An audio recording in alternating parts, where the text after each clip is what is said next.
Hello दोस्तों, नमस्कार। मैं डॉक्टर सुरेंद्र प्रसाद खंसली ज्योतिष आचार्य ज्योतिष की इस नई श्रृंखला में आप सभी लोगों का स्वागत करता हूं। दोस्तों, आज बात करेंगे हम स्कॉर्पियो साइन की, वृश्चिक राशि की। वृश्चिक राशि का अंक होता है 8 और इसका जो लॉर्ड होता है 8 अंक का, वो है मंगल। मार्स मार्स अपने में जोश, उमंग और जो पूरे प्लेनेट सिस्टम है उसमें एक सेनापति का कार्य करते हैं।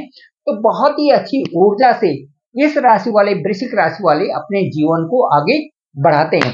चलिए, ग्रह गोचर की स्थिति यदि हम देखते हैं तो 8 अंक से वृश्चिक राशि से ठीक जो चतुर्थ भाव है, चतुर्थ भाव में गोचर कर रहे हैं शनि। और उसके बाद राहु जो है पंचम स्थान में है, मंगल की स्थिति छठे घर में है।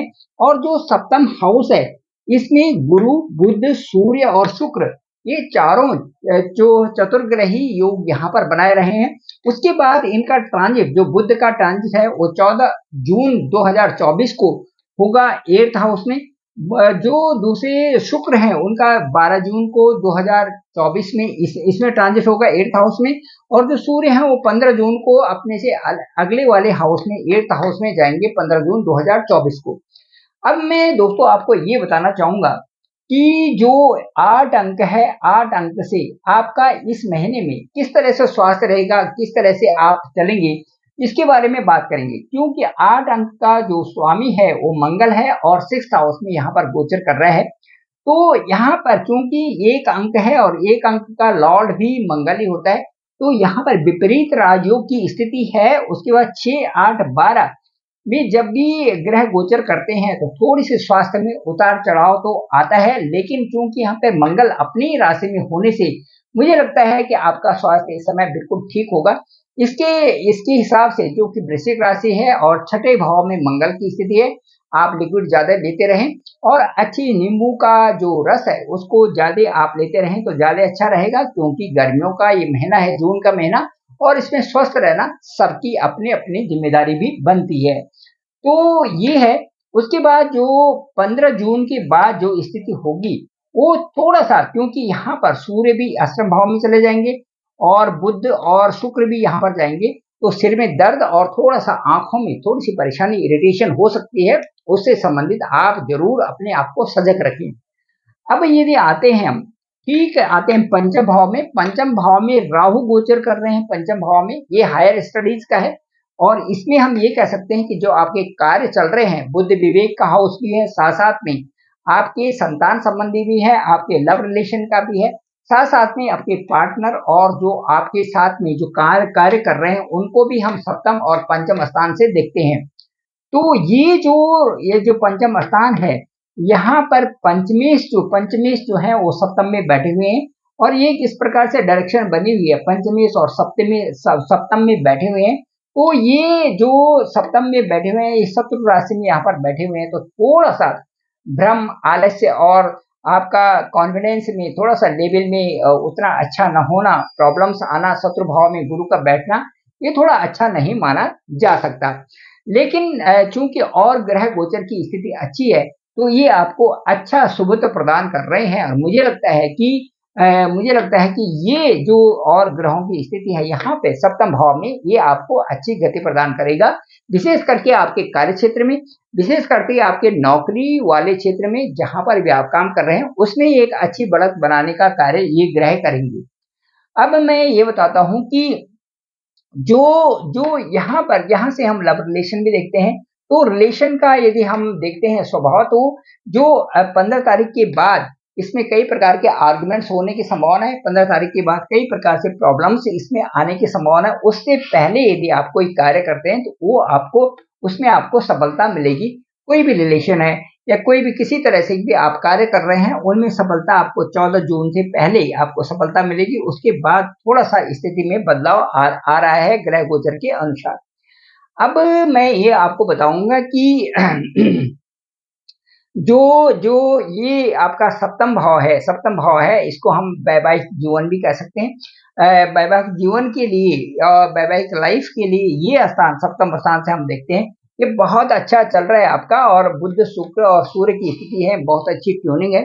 आपके पति पत्नी में बहुत अच्छी ट्यूनिंग है और आप एक बहुत अच्छा समय इस समय चला रहे हैं। सबसे अच्छा कि आपके बोलने का ढंग अच्छा है, दूसरा आपका जो कैलकुलेशन है आपके अपने बारे में वो बहुत अच्छी चल रही है। शुक्र के हिसाब से भी आप बहुत अच्छे हैं। तो जैसे कि कुंडली में गुरु और शुक्र दोनों दोनों को देखा जाता है। पति पत्नी के जब भी हम योग मिलाते हैं या जब भी जब पत्नी का देखते हैं तो उनके लिए बृहस्पति देखना पड़ता है और इसमें शुक्र का गोचर देखना पड़ता है हस्बैंड के लिए। तो ये दोनों के दोनों जो गोचर गोचर है एक साथ में है तो ये बहुत अच्छी ट्यूनिंग भी होगी और अच्छे ढंग से आप एक दूसरे के साथ में रह रहे होंगे और सपोर्टिव होंगे।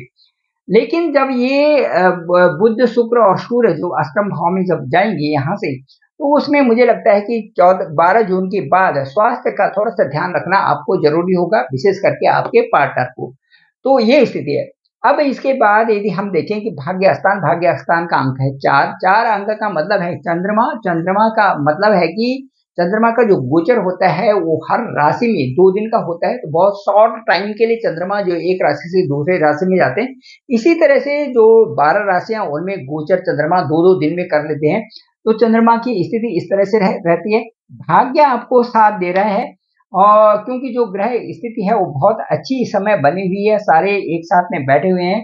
तो जो सूर्य बुध शुक्र और सूर्य हैं एक साथ में केंद्र में बैठे हुए हैं तो ये बहुत अच्छा इस समय आपका एक भाग्य को अच्छी बढ़त दे रहा है। लेकिन थोड़ा त्रिकोण में यहाँ पर जो राहु है तो 15 जून से पहले आपका भाग्य बहुत अच्छा है। 15 जून से पहले आप उन कार्यों को करें जो विलंबित कार्य हैं तो ज्यादा अच्छा रहेगा। और उसके बाद जो है 15 जून के बाद आप जो एट्थ में जो ग्रह गोचर होंगे वो उतना अच्छा इम्पैक्ट आपको नहीं दे रहा है।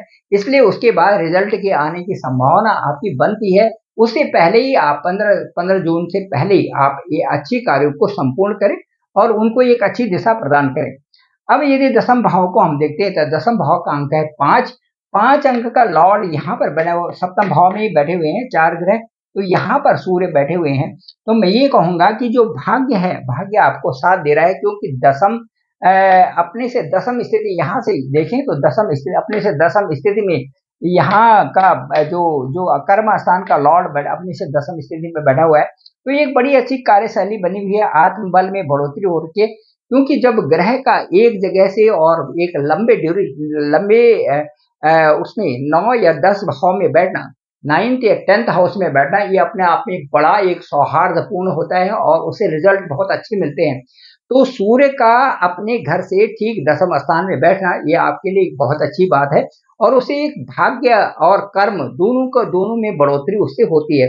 ये बहुत अच्छी बात है। यहाँ पर सूर्य का यहाँ से दसम भाव में यहाँ बैठना तो कार्यशैली भी आपकी बढ़ेगी, आत्मबल में भी बढ़ोतरी होगी। और 15 जून के बाद थोड़ा सा मुझे ऐसा लग रहा है कि जब यहाँ गोचर होगा तो उसमें थोड़ा आलस्य आना, कई प्रकार से प्रॉब्लम्स होना और किसी तरह से इस तरह से जो है कि आपकी आपकी जो स्पिरिट है उसमें थोड़ी सी कमी आ जाना। तो दोस्तों मैं ये कहना चाहूंगा कि जो हमारा शत्रु जो हमारे हैं वो हमारे अंदर ही बैठे होते हैं। विशेष करके जो आलस्य कामों के दौरान हमें आता है वो हमारा सबसे बड़ा शत्रु होता है। इसलिए मैं वृश्चिक राशि के लिए बोलना चाहूंगा, आप उत्तरोत्तर अपना कार्यों में वृद्धि करिए, अपने कार्यों को जारी रखिए, उनको एक अच्छी डायरेक्शन में आगे फॉरवर्ड करिए ताकि आपका जीवन और जून के महीने में आपके लिए बहुत अच्छा समय आपके साथ में होने वाला है जो कि आपको एक बहुत अच्छी रीच देगा और आपका आपका जो जून का महीना उस प्रभावित होकर जुलाई अगस्त सितंबर अक्टूबर तक बहुत अच्छे ढंग से आपके परिणाम निकलेंगे। Thank you very much. मैं समझता हूँ ये ब्लॉग आपको पसंद आया होगा। डिस्क्रिप्शन पे मेरा नंबर है 9868280191। आप मुझे कॉल भी कर सकते हैं, अपने होरोस्कोप को भेजें ताकि जाने जून के महीने में आपकी जन्म कुंडली के हिसाब से आपके लिए कौन कौन से दिन सही है और किस तरह से आप कार्य रूप उनको देते हैं। इसके साथ साथ आप इस चैनल को जरूर सब्सक्राइब करिए। चैनल का नंबर है चैनल का नाम है डॉक्टर सुरेंद्र खंसली। आप इसको सब्सक्राइब करें, लाइक करें, शेयर करें, कमेंट्स करें, दूसरों लोगों तक जरूर भेजें ताकि सभी को इसकी जानकारी प्राप्त हो सके। Thank you very much.